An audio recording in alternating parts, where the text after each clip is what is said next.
In conjunction with the hyperbolic trig functions, we also have their inverses, so the inverse hyperbolic trig functions. And I want to just take a look quickly at the graphs and then a little bit of algebra associated with them. The the hyperbolic sine function.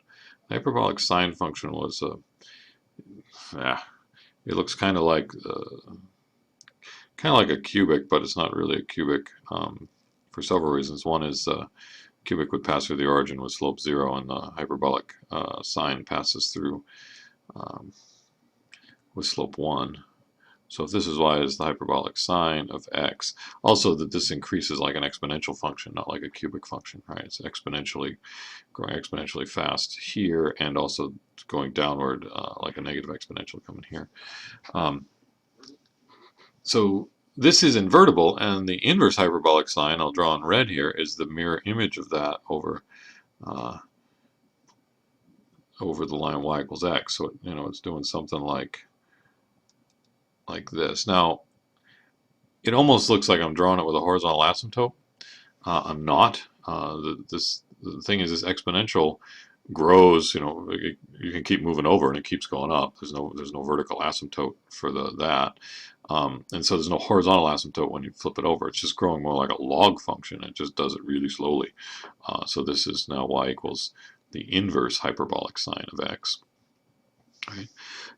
Next, we might look at, oops, that's not what I wanted. I wanted blue.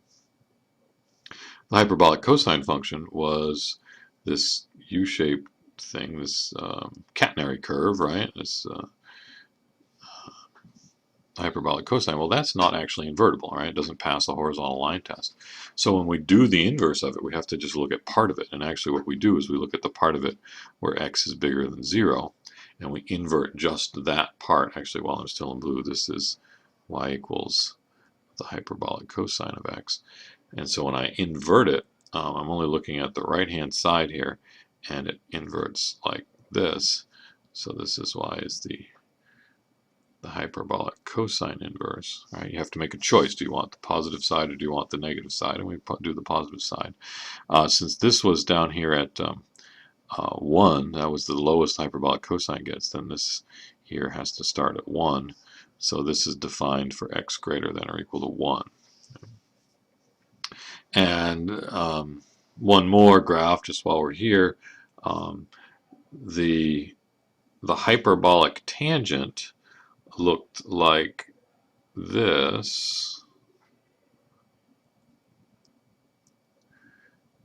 Hyperbolic tangent of x. It did have a horizontal asymptote at +1, and down here also at -1. The thing is, hyperbolic sine and cosine become very close together. They're both growing exponentially here, so the ratio becomes 1 as x gets big. Or on the negative side, this is going negative, but that's going positive, and you end up with these ratios of -1 instead. We're getting close to -1 anyway. So this is an invertible function. It does pass a horizontal line test, and the inverse hyperbolic tangent looks like this, and it's got vertical asymptotes at -1 and 1 on the x-axis. So in red here, I've got y equals the inverse hyperbolic tangent, and it is defined only for x between -1 and 1. Now, I'm going to do a derivation of a formula for the inverse hyperbolic sine. We can do similar things for tangent and cosine, but we'll just do one of them, and you'll see how it works here. So to come up with a formula, I'm going to start with y equals the inverse hyperbolic sine of x. Well, if I now take the hyperbolic sine on both sides, I'd have the hyperbolic sine of y equals x. And what I'm going to do is I'm going to use the definition of the hyperbolic sine here to write this in terms of exponentials. So this is e to the y minus e to the minus y over 2 equals x.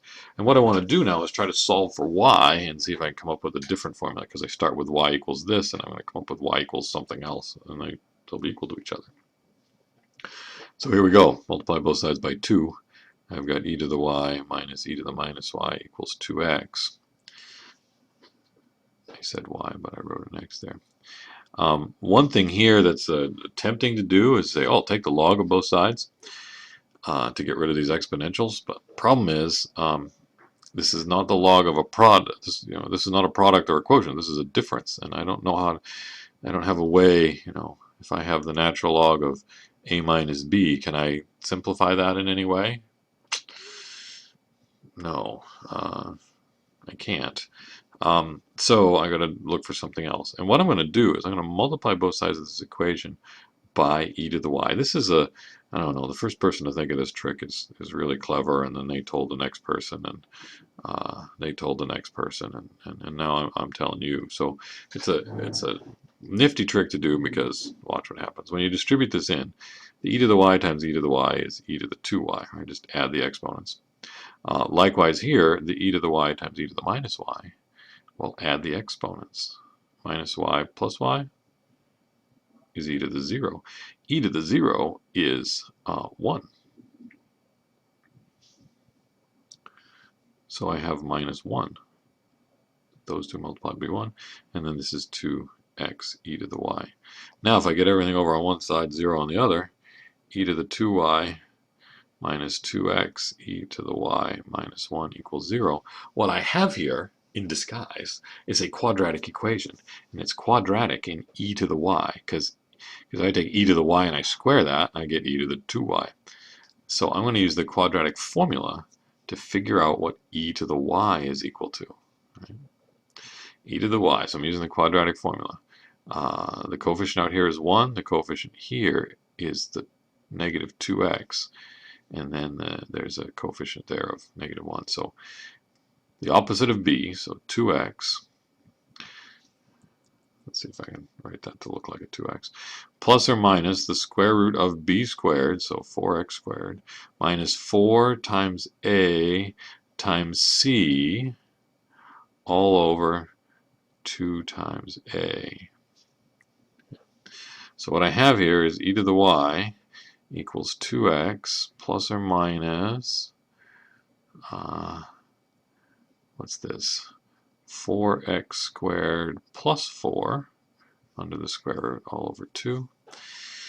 And now I'm going to, oops, that's an e to the y. It doesn't look like I put the y in the exponent there. E to the y equals, okay. I don't really want a plus or minus, because that's telling me like two different things. But once I get this 4 factored out of here, I think I'll be able to see this a little better as to whether I want the plus or the minus sign. So if I factor a 4 out, this is looking like 2x. So there's a factor of 4 that comes out of the square root as a 2. And there's an x squared plus 1 left over on the inside. Then there's a factor of 2 that you can take out of the top and cancel with the 1 on the bottom. So this looks like x. And I'm going to make the choice and then explain why I made the choice. I need the plus square root there. Okay. The thing is, this is all equal to e to the y. And I don't care whether y is positive, negative, or 0. E to the y is a positive number. Okay. Now, x squared plus 1 is, of course, a little bit bigger than x squared. So the square root of x squared plus 1 is a little bit bigger than the square root of x squared. So this square root is a little bit bigger than x. If I use the minus sign here, I'm going to have x minus something that's a little bit bigger than x. That's going to be negative. Whether x is positive or negative, the negative sign there would force this to be negative. However, with a positive sign here, this expression will always be positive, just like e to the y is always positive, right?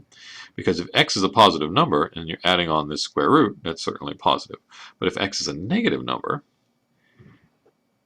x squared plus 1 is a positive number, and if you take a square root of that, that's still a positive number, and it's bigger than the absolute value of x. So you get this negative number plus this positive number, but this is the bigger one, and you end up with a positive result.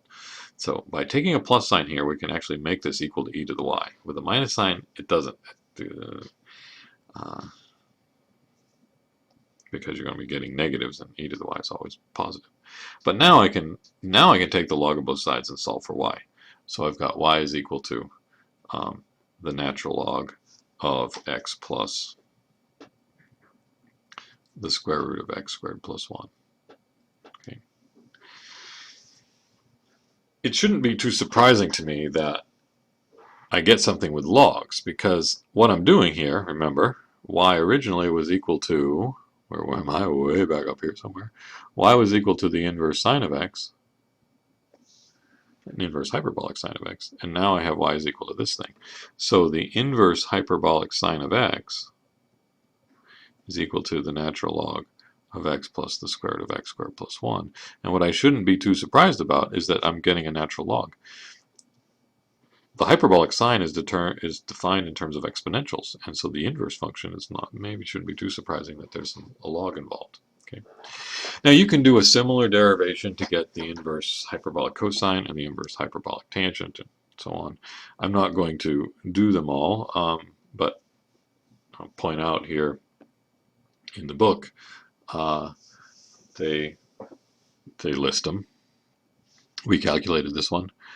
Similar calculation can be done for the hyperbolic cosine. This one's a little more complicated, but still it's not too bad. And note they give the restrictions on x because of the nature of the functions involved, when they're defined and when they're not defined. So anyway, there's the inverse hyperbolic trig functions, and what I want to do now is take their derivatives. So that's the next video.